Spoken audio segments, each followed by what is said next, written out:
Finally বন্ধুসকল আজি দিনটোতে অসম চৰকাৰ ফালৰ পৰা কেইবাটাও আঁচনিৰ ওপৰত বৰ্তমান ভাল খবৰ আহি পৰিছে। তো বন্ধুসকল তাৰে ভিতৰত প্ৰথমটো হৈছে মুখ্যমন্ত্ৰী আত্মনিৰ্ভৰশীল আঁচনি। তো বন্ধুসকল আপোনালোক যিসকল যুৱক যুৱতীয়ে আপোনালোকে ইমান দিনে অপেক্ষা কৰি আছিলে যে আপোনালোকৰ আহিবলগীয়া যোনটো নেকি আপোনালোকে পাবলগীয়া মুখ্যমন্ত্ৰী আত্মনিৰ্ভৰশীল আঁচনি প্ৰথমটো কিস্তি ধন আপোনালোকে কেতিয়া লাভ কৰিব। তো বৰ্তমান মুখ্যমন্ত্ৰী ডাঙৰীয়াই তাৰ ওপৰত ভাল খবৰ লৈ আহিছে, অৰ্থাৎ আপোনালোকে অতি সোনকালে আপোনালোকে এতিয়া মুখ্যমন্ত্ৰী আত্মনিৰ্ভৰশীল আঁচনি প্ৰথমটো কিস্তি ধন আপোনালোকে লাভ কৰিব। তো বন্ধুসকল বৰ্তমান যোনটো নেকি আপডেট আহিছে, বৰ্তমান যোনটো নেকি খবৰ আহিছে, তো বন্ধুসকল আপোনালোকে জানুৱাৰী মাহৰ 15 তাৰিখৰ পাছত আপোনালোকে মুখ্যমন্ত্ৰী আত্মনিৰ্ভৰশীল আঁচনি টকা লাভ কৰিব। অৰ্থাৎ জানুৱাৰী মাহত যিকোনো এটা ডেট নিৰ্ধাৰিত কৰিব, তো সেই তাৰিখতে আপোনালোকক মুখ্যমন্ত্ৰী আত্মনিৰ্ভৰশীল আঁচনি প্ৰথমটো কিস্তি ধন আপোনালোকক প্ৰদান কৰা হ'ব। তো বন্ধুসকল তাৰে লগতে মুখ্যমন্ত্ৰী আত্মনিৰ্ভৰশীল আঁচনিৰ ওপৰত আৰু এটা আপডেট আহিছে। তো বন্ধুসকল যোনটো নেকি আপডেট আহিছে, পুৰণা যিসকল আপোনাৰ যুৱক যুৱতীয়ে প্ৰায় আগতে আপোনালোকে 1 লাখ টকাকৈ লাভ কৰিছিলে, তো বন্ধুসকল এইবাৰ সেইসকল যুৱক যুৱতীয়ে আপোনালোকে আকৌ এই টকা লাভ কৰিব। অৰ্থাৎ নতুন পুৰণা সকলো যুৱক যুৱতীয়ে আপোনালোকে এইবাৰ মুখ্যমন্ত্ৰী আত্মনিৰ্ভৰশীল আঁচনি টকা লাভ কৰিব।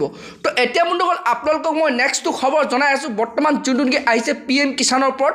তো বন্ধুসকল আপোনালোক যিসকল আপোনাৰ কৃষকে আপোনালোকে ইমান দিনে অপেক্ষা কৰি আছে যে আপোনালোকৰ যোনটো নেকি আহিবলগীয়া নেক্সট কিস্তি ধন আপোনালোকে কেতিয়া লাভ কৰিব। তো বন্ধুসকল তাৰ ওপৰত বৰ্তমান অসম চৰকাৰৰ পৰা বিগ আপডেট আহি পৰিছে। তো বন্ধুসকল আপোনালোকে এতিয়া আহিবলগীয়া যোনটো নেকি আপোনাৰ নেক্সট কিস্তি, অৰ্থাৎ আপোনাৰ 22 নম্বৰ কিস্তিৰ ধন আপোনালোকে ফেব্ৰুৱাৰী মাহত লাভ কৰিব। অৰ্থাৎ ফেব্ৰুৱাৰী মাহত যিকোনো এটা তাৰিখ নিৰ্ধাৰিত কৰিব, তো সেই তাৰিখতে কৃষকসকলক আপোনাৰ 22 নম্বৰ কিস্তি ধন প্ৰদান কৰা হ'ব। তো বন্ধুসকল তাৰ লগতে আৰু এটা নতুন আপডেট আহিছে, যিসকল কৃষকে আপোনালোকে এইবাৰ 22 নম্বৰ কিস্তি ধন লাভ কৰিব, তো সেইসকল কৃষকে কিন্তু আপোনালোকে কেইটামান কাম কৰিব লাগিব। যদি আপোনালোকে এই কামকেইটা নকৰে তেনে ক্ষেত্ৰত কিন্তু আপোনালোকে PM কিষাণৰ ধন আপোনালোকে লাভ নকৰিব। তো বন্ধুসকল যোনটো নেকি আপডেট আহিছে, সকলো কৃষকে আপোনালোকে কৃষি পঞ্জীয়ন কৰিবই লাগিব আৰু লগতে আপোনালোকে EKYC কৰিব লাগিব।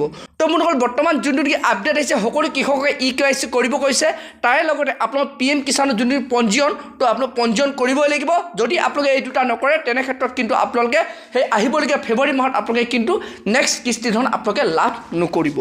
এতিয়া বন্ধুসকল আপোনালোকক মই নেক্সটটো খবৰ জনাই আছোঁ, বৰ্তমান যোনটো নেকি আহি পৰিছে চৰকাৰী ঘৰৰ ওপৰত। তো বন্ধুসকল আপোনালোকৰ ঘৰটো যদি এইবাৰ জিঅ'টেক কৰা হৈছিলে, তো বন্ধুসকল আপোনালোকে এতিয়া সেই ঘৰটো টকা লাভ কৰিবনে নাই, অৰ্থাৎ আপোনালোকে চৰকাৰী ঘৰ আপোনালোকে লাভ কৰিবনে নাই। তো বন্ধুসকল বৰ্তমান যোনটো কি মুখ্যমন্ত্ৰী ডাঙৰীয়াই ঘোষণা কৰিছে, যিসকল লোকে আপোনালোকে ভুৱা তথ্য দি আপোনালোকে যদি ঘৰটো জিঅ'টেক কৰিছিলে, অৰ্থাৎ আপোনালোকৰ যদি এটা পকা ঘৰ থকাৰ পাছতো আপোনালোকে যদি পকা ঘৰ নাই বুলি আপোনালোকে কেঁচা ঘৰ আপোনাৰ আপলোড কৰি যদি আপোনালোকে ভুৱা তথ্য দি যদি আপোনালোকে জিঅ'টেক কৰিছিলে, তেনে ক্ষেত্ৰত কিন্তু আপোনালোকে এতিয়া চৰকাৰী ঘৰ লাভ নকৰিব।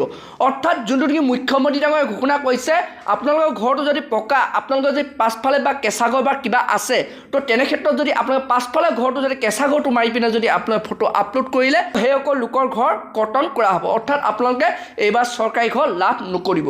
তো বন্ধুসকল বৰ্তমান যোনটো নেকি আপডেট আহিছে, তো বন্ধুসকল আজিৰ পৰা প্ৰতি জিলাই জিলাই বৰ্তমান চৰকাৰে তদন্ত চলাইছে, অৰ্থাৎ প্ৰতি গাঁৱে গাঁৱে আপোনালোক ভিজিট পঠিয়াইছে, চেক কৰিছে, প্ৰতি ঘৰে ঘৰে সোমাই।